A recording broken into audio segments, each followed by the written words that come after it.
Good Monday morning and welcome to the Millionaire Mindset Book Club. A new week, almost a new month. Wednesday will be the month of November, and a new book, John Maxwell's No Limits. What do you think he's talking about?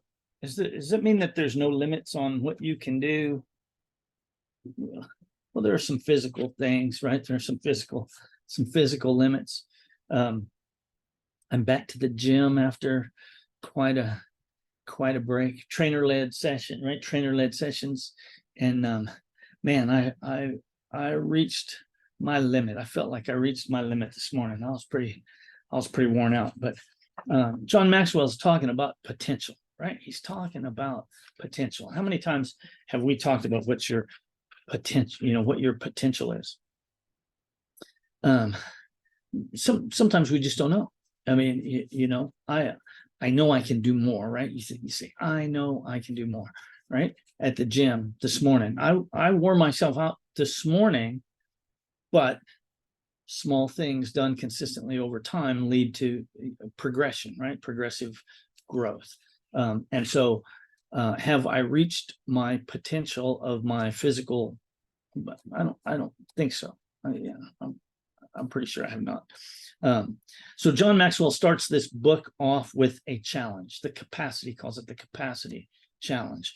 And the capacity challenge says, if you grow in your awareness and you develop your abilities and you make the right choices, you can reach your capacity, right? So in other words, awareness plus ability plus choices equals capacity, right? And that's the challenge that he's putting forward to us in this book. If you are willing to accept the challenge and follow the process that he outlines in the book, he says your life will change, right? And so capacity challenge, begins with awareness. He said becoming aware was the first big step he took towards blowing the cap off of his capacity, right? He was a new pastor and he wanted to be great, right? He wanted to be great at what he did. And so he read a book called America's Fastest Growing Churches, right? He just happened across this book, America's Fastest Growing Churches. And it was about reaching more people and about leading a church with excellence. And he said the stories were so inspiring that after reading it, he wanted to visit every single church that was in that book and meet the pastors, right? He said, how could I do this? Pastors didn't know me. Why would they take the time to meet with me? And he said he got an idea. He said he would contact each and every one of them and offer to pay them $100 for 30 minutes of their time, right? And so this is 1971, right? So $100 for half an hour of their time was a pretty good deal, right? And he said he was only making $4,200 a year. And so $100 was a good chunk of change, right? And so once he started talking to the pastors, he wrote down a list of questions that he wanted to ask these pastors, right? As soon as he knew that he was going to have an opportunity to meet them, he started writing down questions. And he ended up with 5 pages full of questions that he wanted to ask these pastors.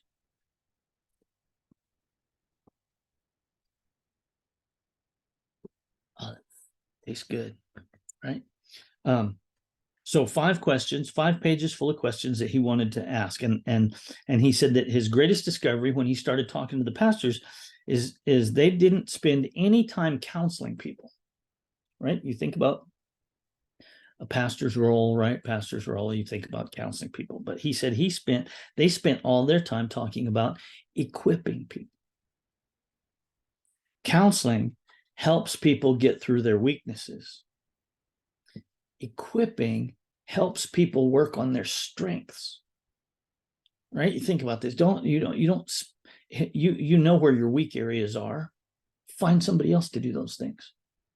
Work on developing your strengths. Get stronger, right? If you work on your weaknesses, you'll get stronger at your weaknesses, but you'll be stronger at something that you're weak at. Spend your time working on your strengths, right? Counseling people helps people work through their weaknesses. Equipping people helps people work on their strengths, right? People will more readily reach their potential when they work on their strengths rather than working on their weaknesses, right? He said, wow, he figured out that the pastors weren't shepherds, right? They weren't looking after their flock. They were ranchers, right? They had a vision, they had spirit, right? And so that first day of talking to other pastors, he said he realized how essential awareness was to reaching capacity. The only way that you can reach your capacity, as a person and as a leader, is to practice and to develop your strengths, right? Practice and develop your strengths. It's the way that we get better at anything, right? The way that we get better at anything. And so this is part one. This is the introduction to part one. And this is the challenge, right? And so I want to be somebody, this is what John Maxwell says. I want to be somebody that helps you become more self-aware, right? I want to be, and same is true for me. I want to be somebody who helps you to be more self-aware. That's what this first section of the book is about, the first couple chapters, right? You've probably heard the statement, if you always do what you've always done, you'll always get what you always got, right? If I always do what I've always done, I'm always going to get what I always got, right? So this book is about helping you to do something new. It is about getting someplace you haven't been before. And as we wind up today is not a real long session, but as we wind up today, I want you to think about, between now and tomorrow morning, two things, right? Two things. Number one is that change does not have to be dramatic in order to be effective, right? Change does not have to be dramatic in order to be effective, right? Let's go back to Jeff Olson in the Slight Edge, right? Small things done consistently over time lead to big results. Small things done consistently over time lead to big results. Small things done consistently over time lead to big results. It can go either way. It can go up, it can go down, right? A healthy meal every day versus a donut every day, right? A donut today probably doesn't hurt you too much. A donut every day for the next year could be a problem, right? So change doesn't always have to be dramatic in order to be effective, right? You think about the difference between counseling people and equipping people. They both require caring for somebody else. They both require spending time with them, giving guidance and advice. However, counseling focuses on their weaknesses, equipping focuses on their strengths, right?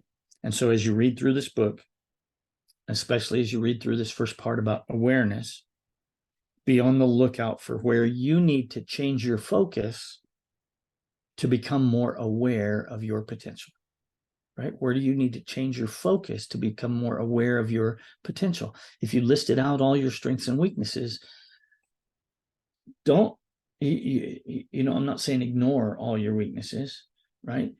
But focus on the strengths. What can I do over here to get better?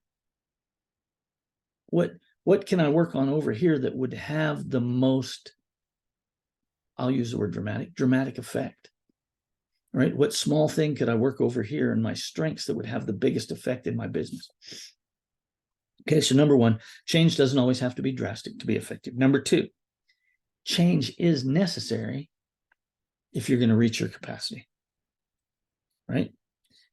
As you go through the other two parts of the book, right, divided into three sections. Part one is awareness, part two is ability, and part three is the choices, right? Remember, awareness, ability, choices equals capacity. As you read through the other two parts of the book, you're going to find a greater emphasis on change, right? In ability, you're going to be asked to work on some things that may not be your natural strengths, and you might find that difficult, right? growth in skill areas, if they're not natural, is often slow and small. Because remember, you can have a skill that isn't necessarily a given strength, right? But oftentimes it's slow and it's small. But every bit of positive change helps. It increases your capacity. And then when you get to part three is going to be about choices, right? And you're going to find this a little bit easier, right? In matters of choice, your changes can be achieved much more quickly, right? If you just make the choice, make the commitment to make the change, right? All of these changes, whether they're difficult changes or easy changes, are needed in order for you to reach your capacity and reach your potential, right? Developing awareness is going to allow you to recognize the changes that are going to help blow the cap off of your capacity, right? And by the time, hopefully, this is John Maxwell's hope, by the time you finish the book, your capacity will be much greater than you ever imagined, and you will be well on your way to living a life with no limits. I had to find the right spot. No limits, right? So what do you say? What do you say? Are you ready? Listo? Are you ready to get into No Limits by John Maxwell? So just a side note, I had to change the Facebook page to not allow comments. Unfortunately, there was some not so nice stuff on there this weekend, and so I got it off. I got that off. Changed the settings. So please, I do encourage your comments. And if, as long as they're real comments about the book, whether it's positive, negative, you like the book, you don't like the book, you like me, you don't like me, either way, I'll publish those comments. But I did have to make some changes. And so if you happened to cross the page and you saw something that was rude and crude, my apology. I didn't personally do it, but okay. I hope everyone has a great day. No Limits by John Maxwell. That's our book. I don't know exactly how many chapters. What do we got here? 20 chapters. So I think we'll probably be done pretty close to the end of the month, maybe the first part of December. But I look forward to your comments, and I look forward to going through this book with you. That's all I have for today. We'll see you tomorrow morning right here on Millionaire Mindset Book Club. Remember, if you know somebody that could be helped or could benefit from the book club, have them join the Facebook group, Millionaire Mindset Book Club. It's free to join, and all you got to do is click on the link. See you tomorrow.